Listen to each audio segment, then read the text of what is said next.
The sticky mind. Do you notice your thoughts? Are you aware of what you think? Can you easily hear your inner dialogue? Take a moment to stop and listen to yourself think.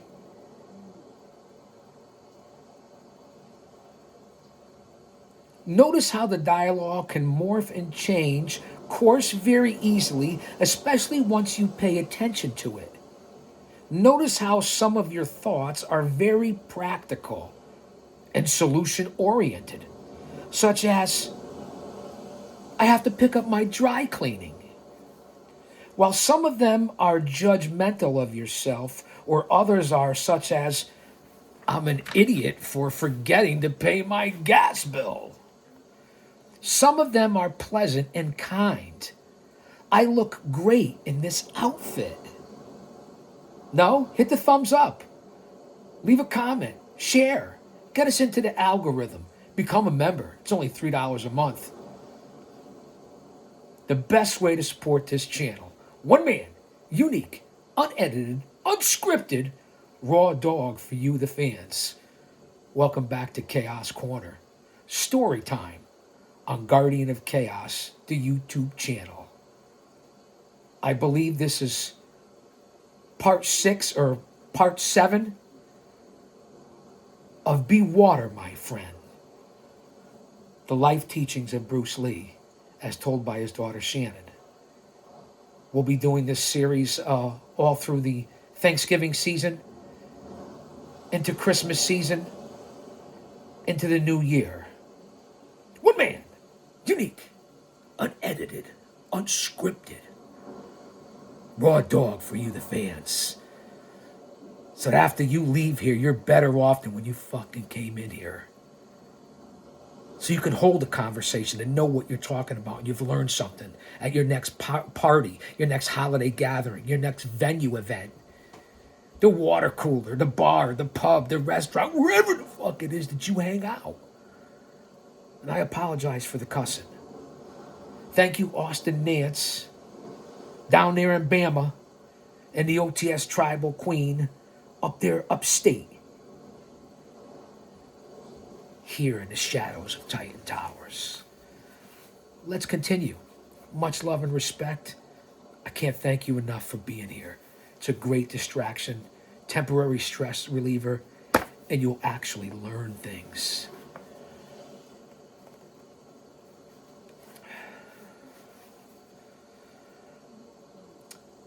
As I said, listening in on the dialogue of your own mind is the first step toward being aware of and ultimately cultivating what is in your cup. I want everyone to grab whatever cup that you have right now. What is? Is it half empty? Is it half full? Is it all the way full? Is it completely empty? Only you can decide.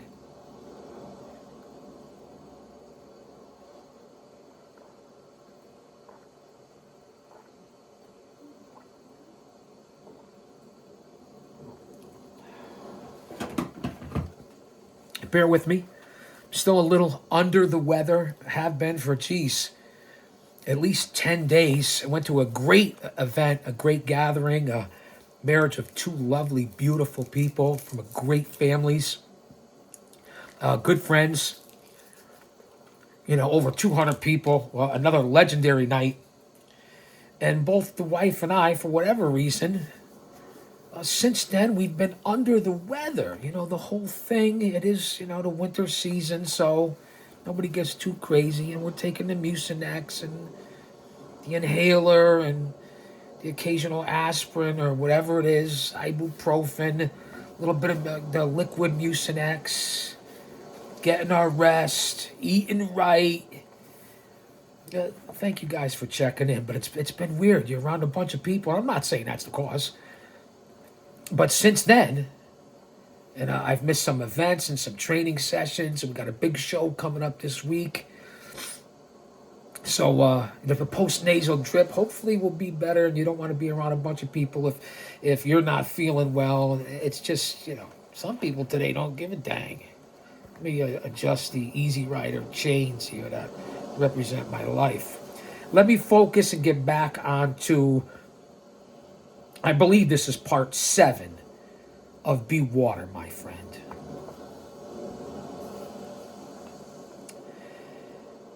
I wondered what it feels like to freeze to death.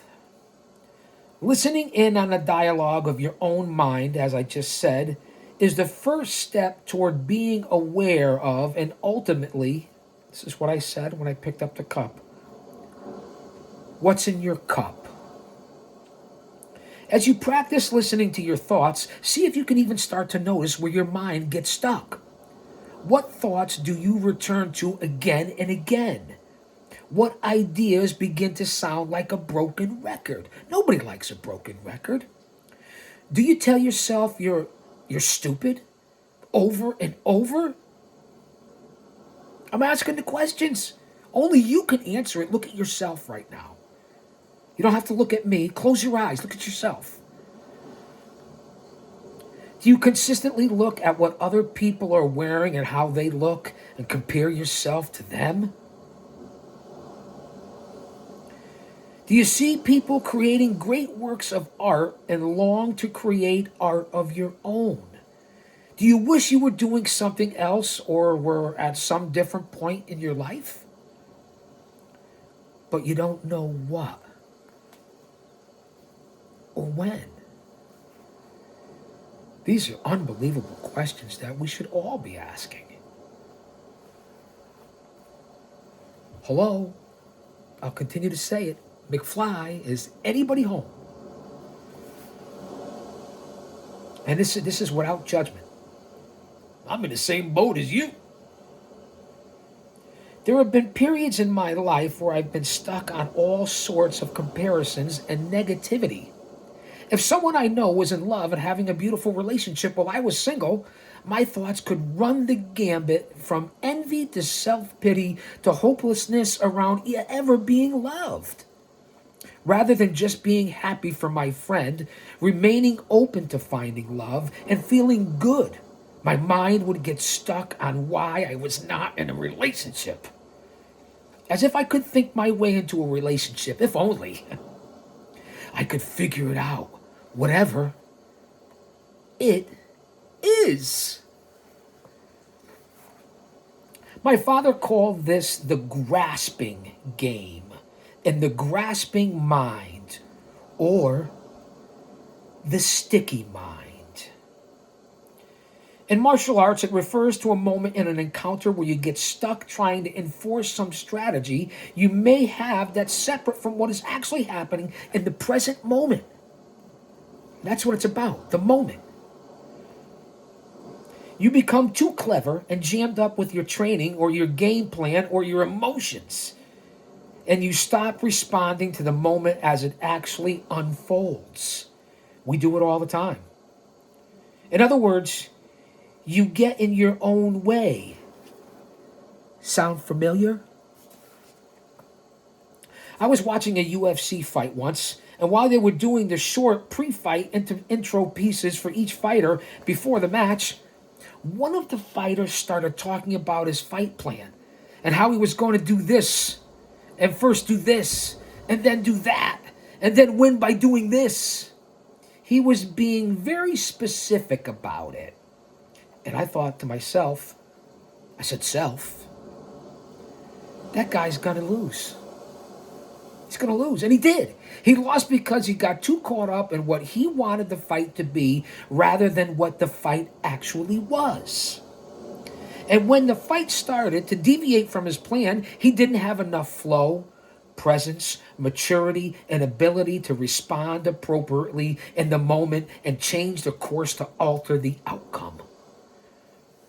His mind was stuck in what he'd predetermined and hoped or assumed would happen.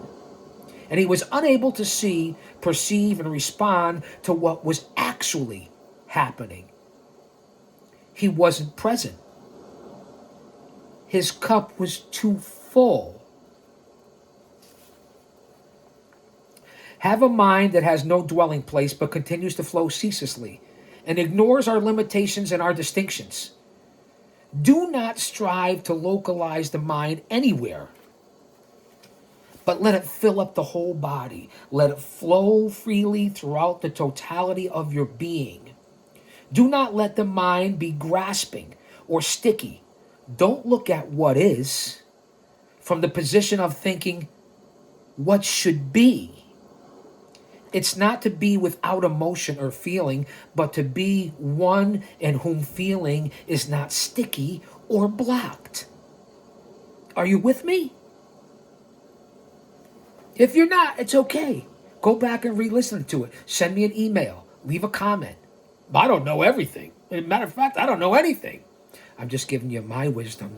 I won't even say that on what I present and what I believe to be what is.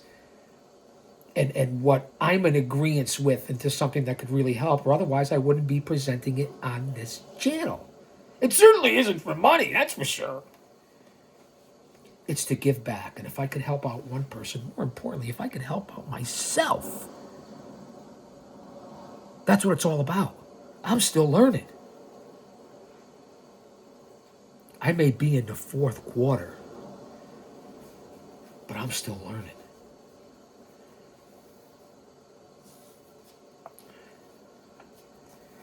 That bears repeating what I just said.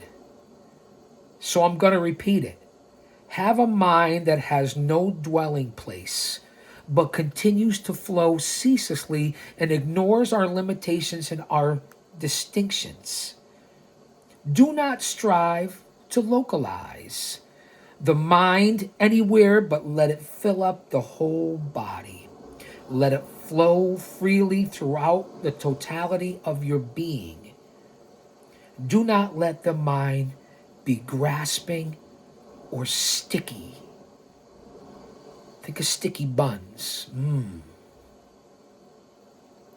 Do not look at what is. What is? From the position of thinking what should be. It's not to be without emotion or feeling, but to be one in whom is not sticky or blocked. Bears worth repeating.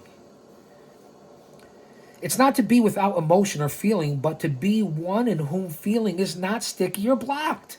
It's 3 times now. It's not to deny or bury or go around your feelings or your thoughts, but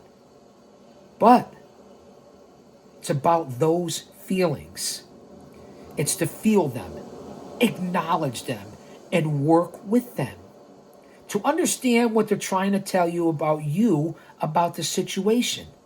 To let them show you where there is more work to be done without letting them overwhelm, unbalance, or trap you.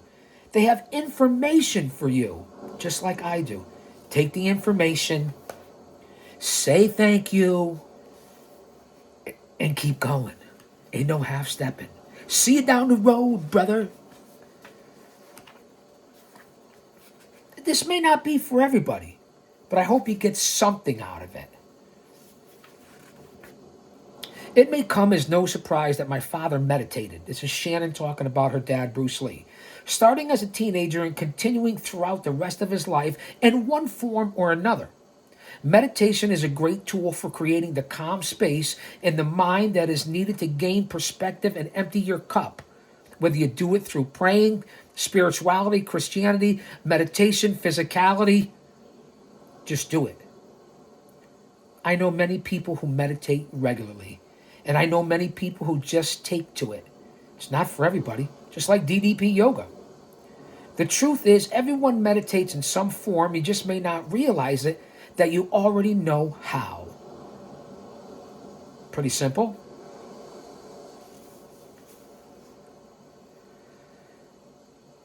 The truth is, everyone meditates.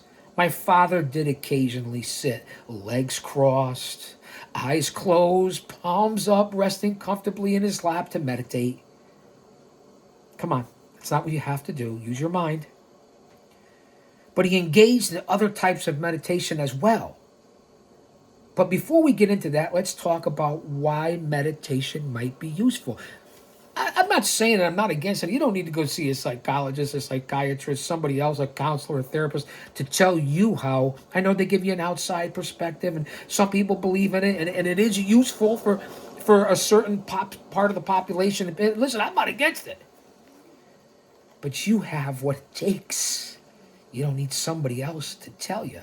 You just need a refresher course of what you already know.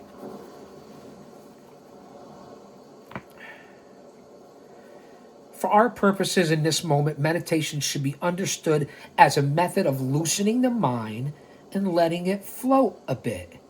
It's a practice of creating space, freeing yourself from all the motives, and helping you to make contact with your relaxed and serene nature. Hence, that's why I present the music and always argue with the mechanical lady about what I'm trying to do here. It's all about the atmosphere, the aura, the presentation. And I give it to you as honest as possible. Whether I'm doing something on pro wrestling, family, spirituality, life, a comedy or entertainment, or this, which I don't consider to be entertainment. It's my way of giving back on this channel.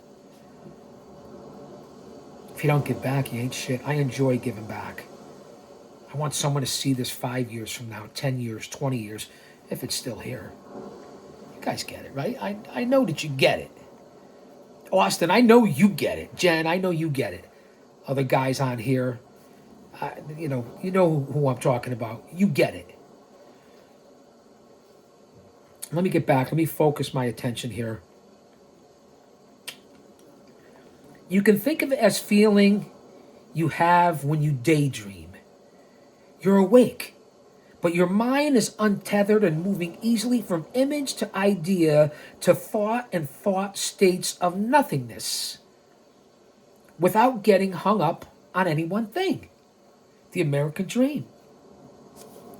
Like it's floating in a gentle and deep pool of water with inflatable water wings on it. That sounds relaxing. I hope you're relaxing. And taking notes and listening up. No thoughts, as we traditionally think of them, are getting any active play. That's tough to do. I'll admit it to you, it's tough to do. You aren't thinking about your day. You're not thinking about your to-do list, the argument you had with your husband or wife or a friend, or where you have to be after you're done meditating, whether you got to go to work. You're not in evidence collecting mode. That's what we call it, evidence collecting mode. You simply give yourself the space to let go of thinking at all. Don't get me wrong, evidence collecting mode is part of these studies. There's a time and place for everything. That's what I'm trying to convey to you here. I'm trying to get it all working together. I'm still learning. Of course, and especially in the beginning, nagging thoughts do grab our attention when trying to meditate. One of the mind's main functions is analysis, and so it's normal and natural for the mind to shift quickly back to problem solving and planning. When that happens, don't beat yourself up. Don't get frustrated. It's part of the process, and in fact, the mere act of noticing that this has occurred is a huge step in the right direction. It means you're becoming aware. So just notice when this happens, pat yourself on the back. And then pump up your water wings and bring your focus back to neutral. There are many techniques for establishing this space of calm. Some people follow the breath in and out, and I do it right now, but I'd have to get my inhaler. Told you I'm under the weather. Thanks for checking in. Directing the mind back to the breath where it starts to wander or judge the experience, which is invariably it will invariably do that. Some people use mantras or visualizations. My father liked to meditate a little differently for the most part. Again, there's no right or wrong way. He sometimes would also walk around our backyard while simultaneously meditating. It's not about how you do it. And I just said that. Whether your eyes are open or closed, whether you're sitting or moving, it's about the space of mental calm. We wouldn't have some of the issues that we have in today's world. And you know what the fuck I'm talking about. That's another story for another time. The mental status of this world and this country and certain demographics. It's about the untethering and making room for new perceptions, and figuring out how what works for you is another step towards understanding, excuse me, understanding yourself and how your cup best empties. I want us to consider this type of meditation. This is coming from Bruce Lee, as a potential tool in our tool belt for practicing the art of being like water. My father was very certain that meditation should not be about striving to be still and calm. Striving is the antithesis of being empty. When he was a young man, my father wrote about the cognitive dissonance we often experience in meditation. I hope your notebooks are out. This is part 7. Thanks for being here.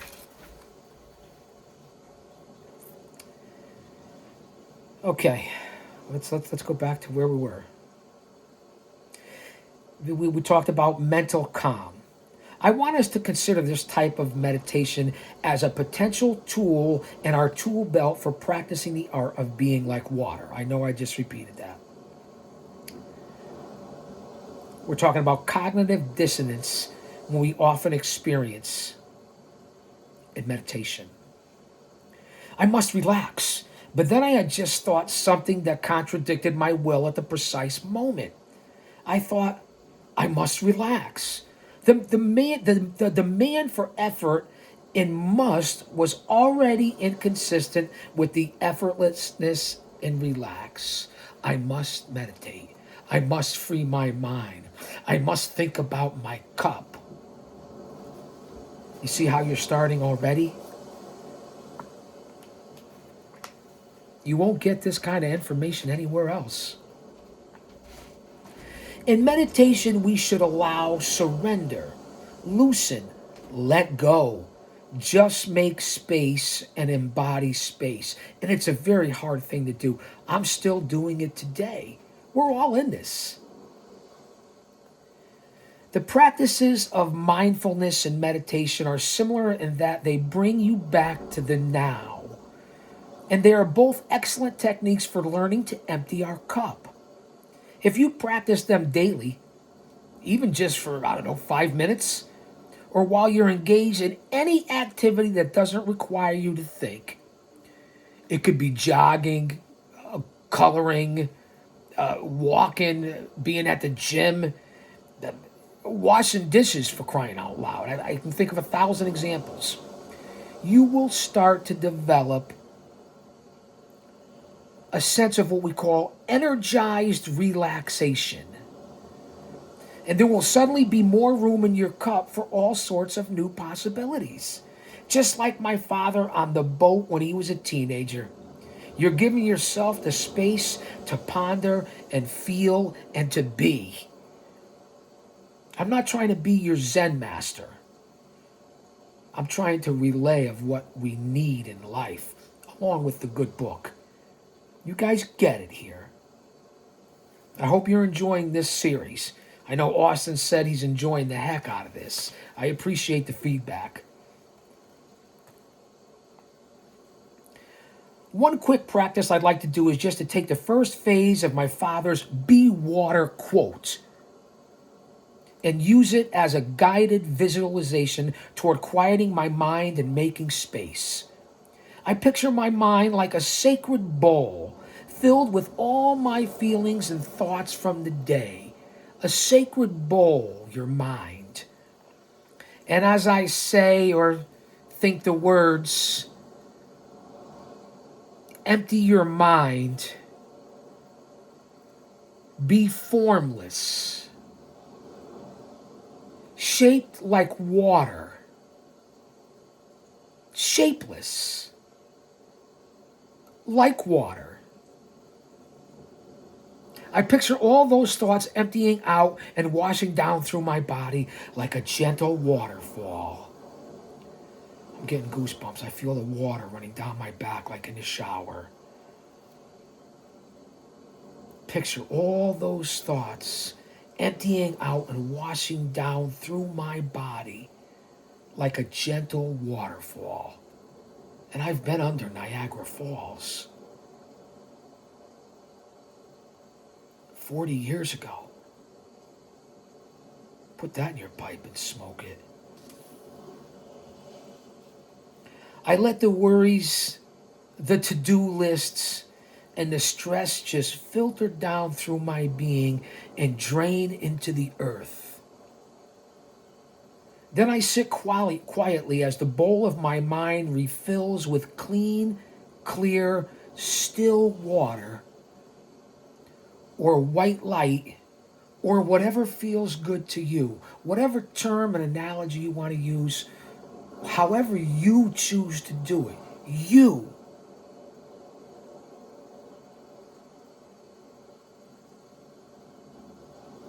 And you.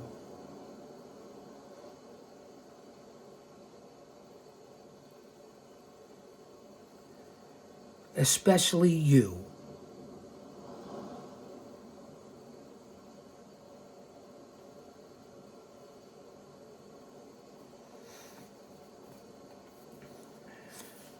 You can also view your empty bowl as an invitation for it to fill whatever you need to see or feel in that moment. The important thing is not to force a vision or a feeling. Just allow. And if nothing comes, then fill your bowl with clear water or light and wash it down your body once again. Feel yourself being nourished. Feel yourself as lighter. Breathe and relax just to take these minutes to empty out. This practice makes me think of this quote from Bruce Lee. This is important in everyday life for every one of us, whether it's through a prayer, meditation, exercise, all together. You understand what's going on here, right? I mean, I hope you do. I hope I'm connecting with you on this. It means a lot to me. I mean that. This isn't entertainment. Who is there that can make muddy waters clear? But if allowed to remain still, it will become clear of itself. Who is there that can secure a state of absolute repose? But keep calm and let them go on. To let time go on. And the state of repose will gradually arrest. Emptiness is a process. We in the West think of nothingness as a void, a non-existence. It's the West. In Eastern philosophy and modern physical science, nothingness, no thingness, is a form of process, ever moving. Remember that this foray into emptiness is a process. I've been saying that throughout these teachings. It's not easy. It's not for everyone. You could change the channel if you want. I hope you don't. There's no way to achieve the end because a process is ongoing. Remember that. There is no end to this. As long as we're here. Once you start noticing your own inner dialogue and practice emptying, your mind of judgment, the process becomes part of you. There will be times when we'll forget about this practice altogether and fall back into old habits. Hello? McFly? Is anyone home? I'll say it again. Bueller? Bueller? done. So we'll forget about it. We'll go back to our old habits. And when that happens, simply start again. How do you get to Carnegie Hall? Practice. If first you don't succeed, try again. No need to admonish oneself for doing something wrong. Our whole mission is to let go of that binary way of thinking that makes everything wrong or right. It's very tough to do. We can't see what we've done, or not done. We can see how we feel about it. It doesn't have to be wrong. It just is. It just is, to quote Bruce Lee. I said Bruce Lee. Yeah. Everybody was kung fu fighting. Ha! A little levity. I threw in a little levity. To live with what is to be peaceful. There is what is when there is no comparison at all. Require not just a moment of perception, but a continuous awareness, a continuous state of inquiry in which there is no conclusion. Just watch choicelessly, and in watching lies the wonder. There is an awareness without any demand, an awareness in which there is no anxiety. And in that state of mind, in this perception, and it is perception that resolves all other problems.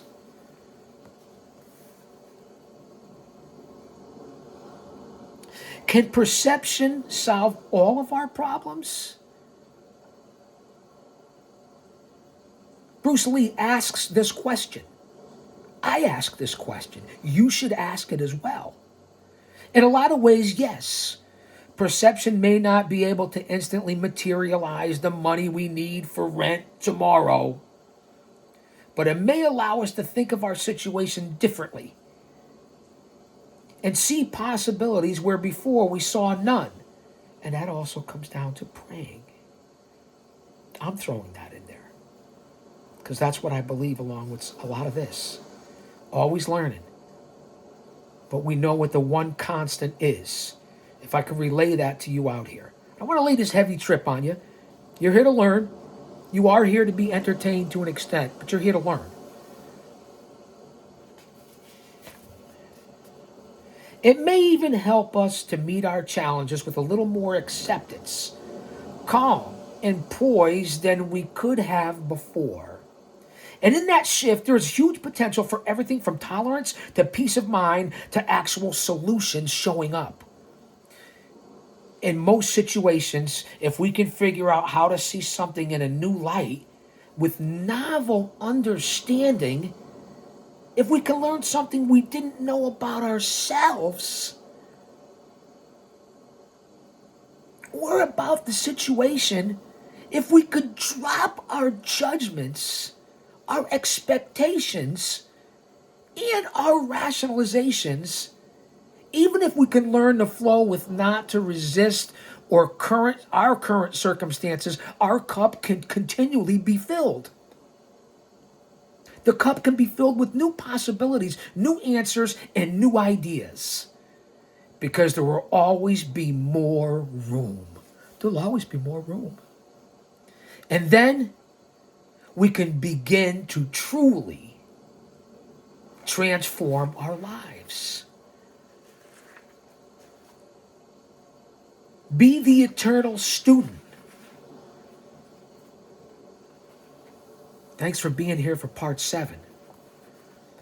Be water, my friend. The teachings of Bruce Lee. Everything that applies to life. And of course, our Lord and Savior, Jesus Christ. I'll say that to say this because I tell it like it is. Come on back. We have a lot more to go. Don't you dare miss it.